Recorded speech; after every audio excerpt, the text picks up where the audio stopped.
Assalamualaikum warahmatullahi wabarakatuh. Halo Semeton CNS, episode 197 bersama saya Amrina Ahsana dan narasumber kita Kak Lalu Nawang Jagat, Putra Budaya NTB 2024. Hari ini kita akan berbincang tentang seputar budaya nih. Betul, Kak Nawang. Tentang budaya.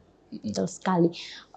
Jadi boleh tahu nggak sih Kak Nawang, sebenarnya apa yang membuat Kak Nawang pertama kali tertarik dengan budaya yang ada di Indonesia ataupun NTB sendiri? Ya. Terbentuknya sebuah rasa cinta ya, rasa tertarik terhadap budaya itu sebetulnya dari pengalaman masa kecil. Yang dimana memang kebetulan saya hidup, dilahirkan dengan lingkungan keluarga yang memiliki kebudayaan yang sedikit kental. Sehingga seringkali ayah saya itu mengajak saya untuk menyaksikan pertunjukan-pertunjukan kebudayaan seperti pertunjukan wayang misalkan. Bahkan waktu kecil kalau ada gendang belek itu kita refleks joget ke tengah gitu. Giliran nonton konser yang lagunya pop-pop malah bingung, nggak tahu apa-apa. Oke. Dari sana kita ketahui bahwa kalau passion saya itu di budaya ternyata gitu. Oke, berarti ada dari orang tua sendiri ya, pengaruh keluarga ya, gitu. Pengaruh keluarga dan lingkungan juga. Oke, selanjutnya nih, awal Kak Nawang dipilih sebagai Putra Budaya bagaimana nih Kak? Maksudnya apa yang menjadi pertimbangan atau ada seleksinya kah? Betul, dari ada NTB sendiri? Ini kan suatu ajang nasional sebetulnya, dan saya menjadi perwakilan dari Nusa Tenggara Barat untuk perwakilan putranya. Nah, seleksinya ini kita diseleksi dengan berkas-berkas, latar belakang, dan beberapa photoshoot dilihat. Karena ajang Putra Putri Budaya ini termasuk ajang pageant, namun tidak menampilkan kecantikan, ketampanan saja, tapi kita memiliki apa sih bentuk pengabdian kita ke masyarakat itu dalam bentuk budaya nantinya. Oke, dari NTB sendiri apakah bentuknya delegasi atau bagaimana Kak? Kalau saya sih daftarnya mandiri ya. Mandiri. Ya. Berbeda dengan beberapa provinsi yang lain, ada yang mewakili, ada dengan seleksi istilahnya mereka punya RD masing-masing, regional direkturnya. Namun di NTB sendiri karena belum ada, jadi kita daftarnya secara mandiri saja.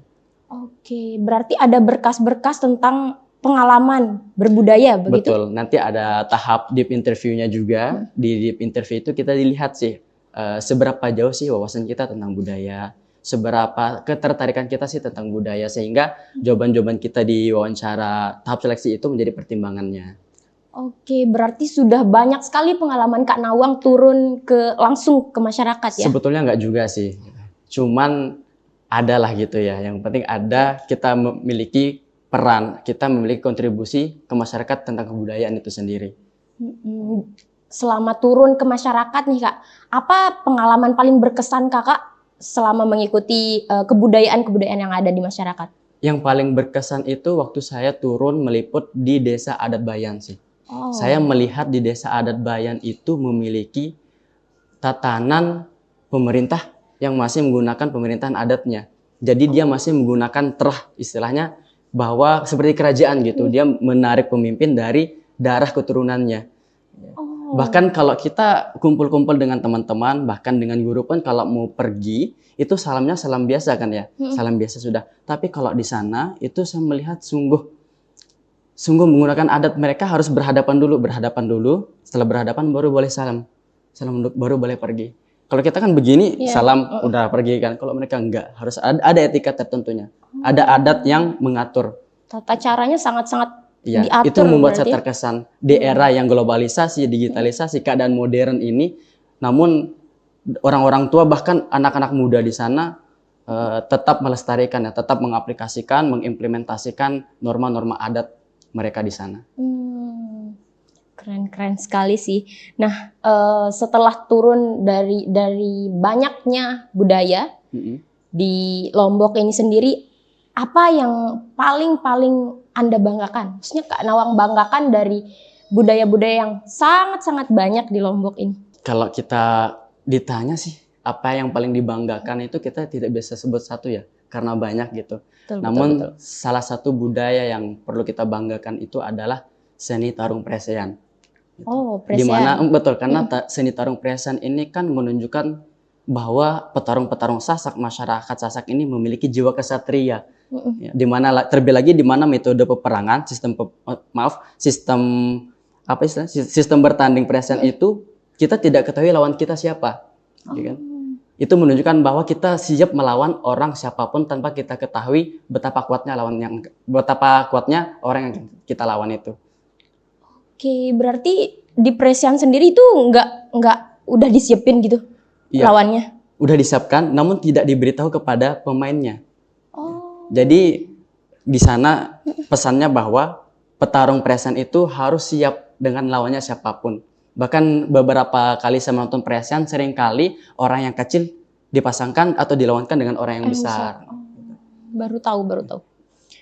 Oke, jadi balik lagi nih ke Putra Budaya Ya, NTB. betul. Selama Kak Nawang menjalani, apakah ada karantinanya atau bagaimana? Kebetulan banget si karantinanya ini sudah berlalu beberapa minggu yang lalu. Di tanggal 2 Oktober hingga tanggal 7 Oktober. Ya, di Palu, Sulawesi Tengah kemarin. Itu yang ke nasionalnya? Yang ke nasionalnya. Oke. Yang kemarin kita itu sudah mewakili dari NTB, yang di Palu itu kita berusaha bersaing dengan provinsi-provinsi lain agar mendapatkan selempang Indonesianya. Oke, berarti itu se-Indonesia ya, Kak? Se-Indonesia saingan. Dan namun sih ada rasa kecewa, sedikit kecewa karena kita tidak bisa membawa nama NTB itu ke top 6. Kita hanya mentok di top 12 saja. Oh, itu sudah keren sih. Iya sih, saya rasa itu sebuah kebanggaan ya untuk kita ya. Dan saya mendapatkan 2 kategori. Yang pertama tadi top 12 dan kategori kedua itu kategori Putra Budaya Fotogenik. Oke, berarti ada 2 penghargaan Ada yang 2 penghargaan yang saya raih di karantina kemarin. Keren sekali Kak Nawang. Selanjutnya nih dari NTB sendiri, karena yang saya tahu ada Putra Budaya, apakah ada Putri Budaya sendiri, Kak? Sebetulnya ada dan sempat saya beberapa kali menghadiri acara kebudayaan bersama dia yang Putri Budaya NTB-nya, namun Putri Budaya NTB tidak bisa mewakili NTB di karantina kemarin karena berhalangan ada studi yang perlu dilanjutkan. Oke.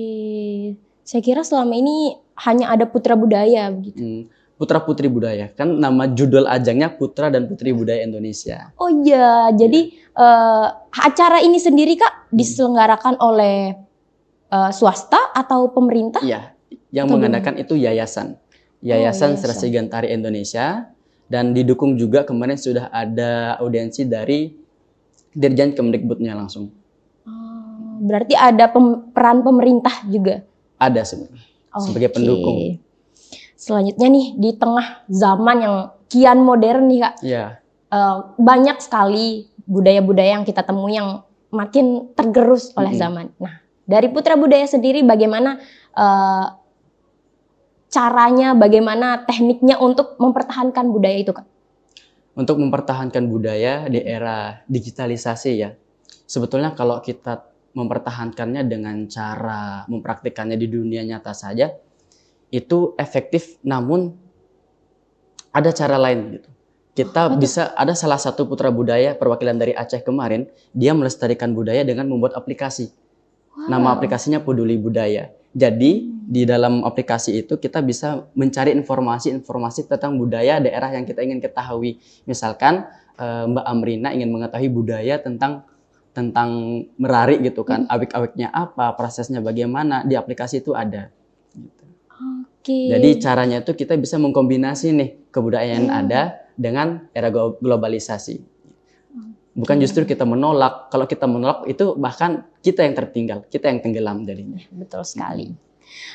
Dari Putra Budaya NTB sendiri Kak, apa gerakan atau selama ini berapa tahun Kak?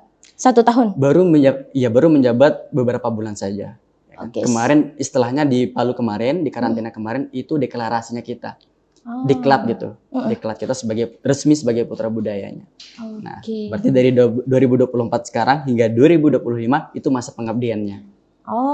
Nah di masa pengabdian ini sendiri Kak, gimana? Apa program kerjanya? Selama 1 tahun nih. Memang saya sudah rancang sendiri. Jadi setiap putra budaya, putri budaya itu memiliki cara mereka masing-masing untuk memberikan pengabdian ke masyarakat. Tadi kan saya sudah jelaskan, ajang Putra Putri Budaya Indonesia ini bukan ajang pageant saja, bukan ajang yang mencari Anda tampan, Anda cantik, Anda berhak. Tapi kita mencari Anda tampan, Anda cantik, tapi Anda punya efek apa untuk masyarakat. Nah, di sini Putra Budaya NTB punya program di setiap bulannya. Program kita itu adalah di mana setiap minggunya ada kunjungan. Setiap bulan itu kita ada 3 kunjungan, Mbak Amrina. Kunjungan yang pertama ini adalah ke tokoh adat atau tokoh budaya. Karena ini sebagai bentuk penghormatan kita bahwa dari mereka lah kita mendapatkan ilmu-ilmu kebudayaan itu.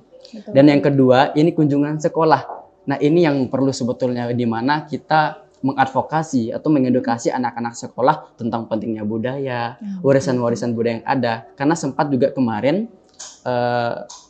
salah satu sekolah yang pernah saya kunjungi di program ini adalah Mentiga Mataram.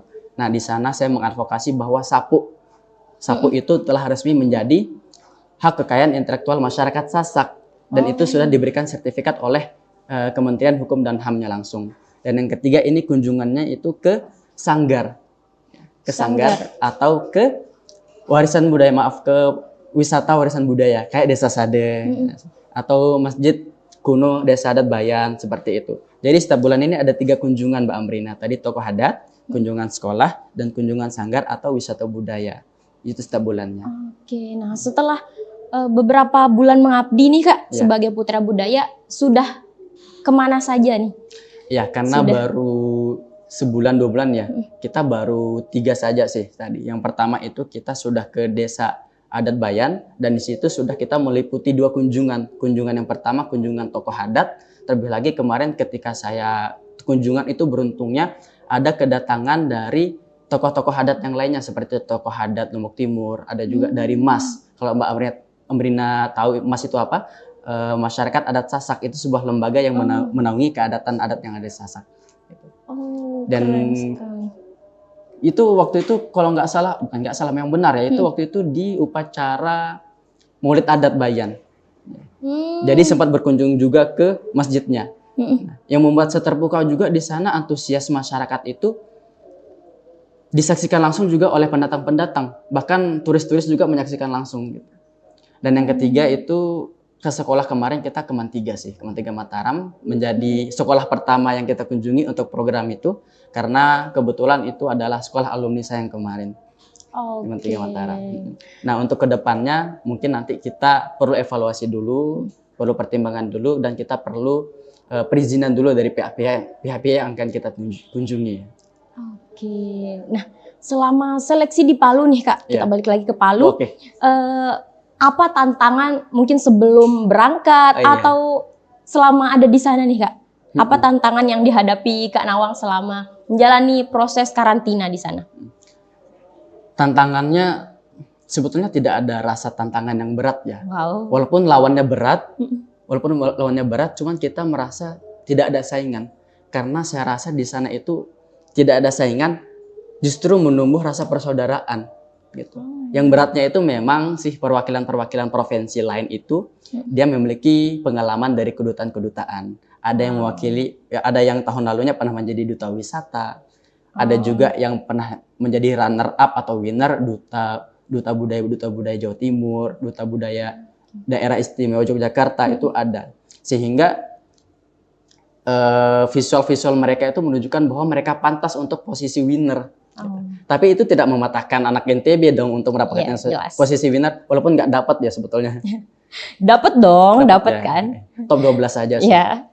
Jadi selama proses seleksi karena banyak bertemu dengan orang dari luar yang berpengalaman. Nah, bagaimana kolaborasi yang dilakukan beserta dengan peserta lain nih Kak? Ya, tentu kita menjalin komunikasi yang baik. Menjalin komunikasi yang baik dan bersikap sebaik mungkin, selembut mungkin agar kita tidak menyinggung perwakilan atau finalis dari provinsi lain. Ya, betul. Nah, dari provinsi-provinsi lain yang sudah Kakak temui nih, apakah ada salah satu kontestan atau dari perwakilan provinsi yang membuat Kakak benar-benar terpukau mungkin dengan kemampuannya atau pengetahuannya? Ya, kebetulan ada sih. Di sini mau yang putra atau yang mau putri? Aduh, dua-duanya aja boleh sih. Oke, kita mulai dari yang putra mungkin ya.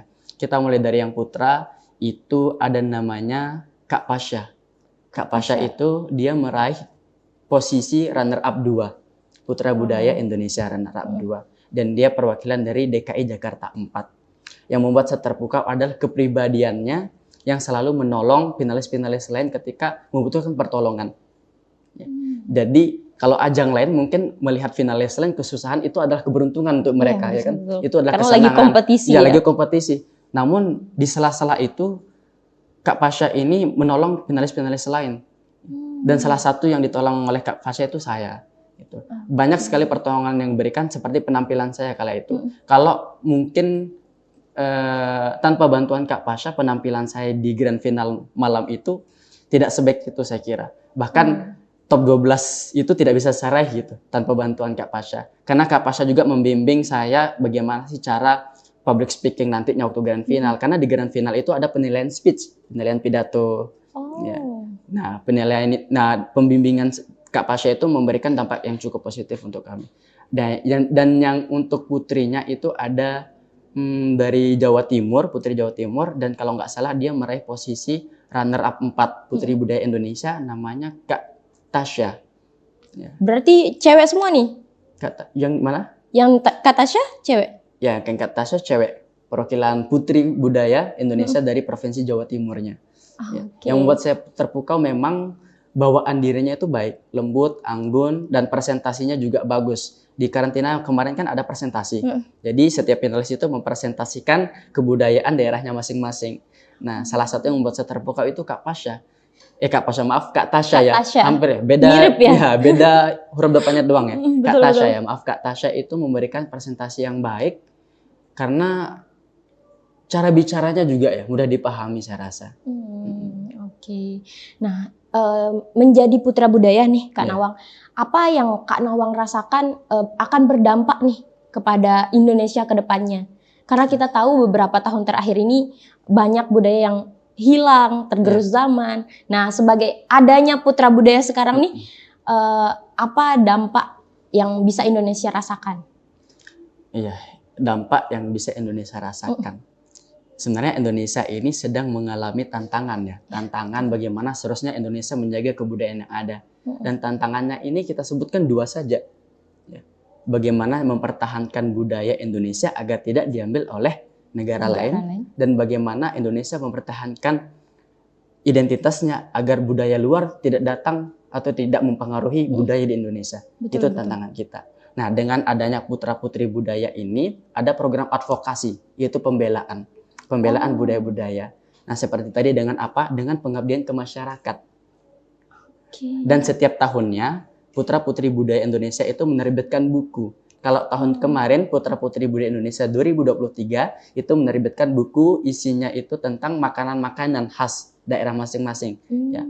Namun di putra-putri budaya Indonesia 2024 akan menerbitkan buku yang temanya itu kain wastra daerah masing-masing. Nah, mungkin nanti Putra Budaya NTB saya sendiri itu akan mengangkat kain khas wastra Subhanale. Mungkin sering dengar ya Subhanale. Belum nih. Belum dengar. Oke, kita bahas sekarang kayaknya ya. Oh, boleh. Kalau mungkin Amrina tahu, Mbak Amrina tahu bahwa kain wastra Sasak itu Subhanale itu sering Mbak Amrina lihat gitu. Cuman nggak tahu kalau itu dia. Dinamakan Subhanale itu ini cerita menariknya. Dinamakan Subhanale itu karena ketika kain itu ditenun dan sudah jadi, masyarakat Sasak itu terkagum-kagum. Saking indahnya bentuk tenunan itu, songket itu. Sehingga masyarakat Sasak ingin menyebutkan Subhanallah, tapi menyebutnya Subhanale. Karena memang plesetan. Karena memang kan orang-orang dulu tidak memiliki accent yang Arab-Arab banget ya kalau ngaji ya. Betul. Subhanallah. Sama kayak orang Jawa mungkin kalau ngaji kayak ada O-nya ya. Honum Soro Kodoto Sowolo. Kita orang-orang Sasak waktu itu melihat Subhanallah. Namun orang-orang Sasak menyebutnya tuh Subhanallah gitu loh. Sehingga kain wastra Sasak itu disebutkan dengan kain Subhanallah. Dan kain itu yang akan saya angkat nanti di buku Putra Putri Budaya 2024 nanti. Wow, kita tunggu sih karya Kak Nawang. Oke, selanjutnya tentang kalau ada yang menyebutkan Lombok nih Kak. Iya. Atau NTB. Apa yang terbesit budaya yang terbesit dari Lombok sendiri yang sangat-sangat menjadi identitas? Terbesit di pikiran orang yang bertanya, mereka atau saya? Umum ya. Kalau budaya ya, kalau ikon sih kalau orang nyebut NTB, oh pasti Mandalika. Iya, betul. Tanpa mereka ketahui bahwa Mandalika itu adalah nama putri ya dari kisah sejarah Iya, Sasak ya. Namun di pikiran mereka itu budaya tentang Sasak itu ini pakaiannya yang mirip Bali. Iya. Pakaian yang mirip Bali itu sih. Bahkan kemarin sempat juga saya menggunakan busana adat Sasak yang jelas itu jelas-jelas bahwa busana adat Sasak, namun di karantina kemarin, oh ini kok kayak mirip tetangga kita ya, tetangga NTB ya gitu. Sebetulnya bukan suatu masalah sih, karena Iya, memang betul. sifat budaya itu akulturasi, adaptasi. Iya, betul. Karena banyak budaya Lombok yang beririsan, yang masih beririsan. mirip sekali dengan Ya betul. budaya ini. Nah, pesan Kak Nawang nih kepada teman-teman tentang budaya atau pewarisan budaya Ya, yang ingin. Pesan tentang budaya ya. Iya, betul. Ya untuk teman-teman sebaya sekiranya. Soalnya kalau ke orang tua kan gak enak. Ya mungkin dari saya, dalam kebudayaan itu terdapat ruang lingkup norma kehidupan. Yang dimana dalam kebudayaan itu, norma kehidupan itu mengatur bagaimana seharusnya seorang itu bersikap. Sopan dalam tutur kata, sopan dalam bersikap berperilaku terhadap orang tua, orang sebaya, bahkan orang yang lebih muda dari kita. Salah satu contohnya yaitu di NTB adanya bertabe. Kata tabe ini juga digunakan di Sulawesi kemarin. Ternyata sama tabe. Nah, dengan tabe itu kan kita menunjukkan bahwa adanya rasa hormat kita kepada orang yang kita lewati. Iya, betul. Dengan ini, dengan melestarikan budaya, itu dapat membangun identitas, membangun karakter bangsa yang baik sih. Oke, harapannya nih Kak, untuk budaya-budaya yang ada di Indonesia, khususnya di NTB sendiri, ke depannya. Harapannya mungkin budaya kita terus dilestarikan, dan saya harap pemerintah lebih peduli, tidak pemerintah saja, menjaga budaya itu tanggung jawab kita semua. Ya, menjadi tanggung jawab kita semua, karena itu saya harap kita semua dapat melestarikan, dapat menjaga, dan tidak menjelek-jelekan, tidak mencaci maki budaya orang lain. Oke, sebelum kita tutup nih Kak, sebagai putra budaya, tanggapan Kakak tentang narkoba dan pencegahannya. Oh iya, narkotika ya? Narkotika. Narkotika itu kan hal yang mencandukan ya. Saya harap sih untuk teman-teman sekalian itu jangan sekali-kali menyentuh narkotika. Karena tidak ada cara untuk sembuh dari narkotika. Walaupun menggunakan rehabilitas, itu pasti akan kambuh nantinya. Kita belajar dari pengalaman artis-artis yang pernah ada. Oke, sekarang direhabilitas, di penjara. Namun beberapa saat setelah dibebaskan, kumat lagi. Itu membuktikan bahwa narkotika itu tidak dapat sembuh. Jadi, jangan coba-coba. Itu dia tadi penjelasan Kak Nawang tentang bincang-bincang budaya sebagai Putra Budaya NTB 2024. Saya Amrina Ahsana dan narasumber kita Kak Lalu Nawang Jagat pamit undur diri. Terima kasih. Wassalamualaikum warahmatullahi wabarakatuh.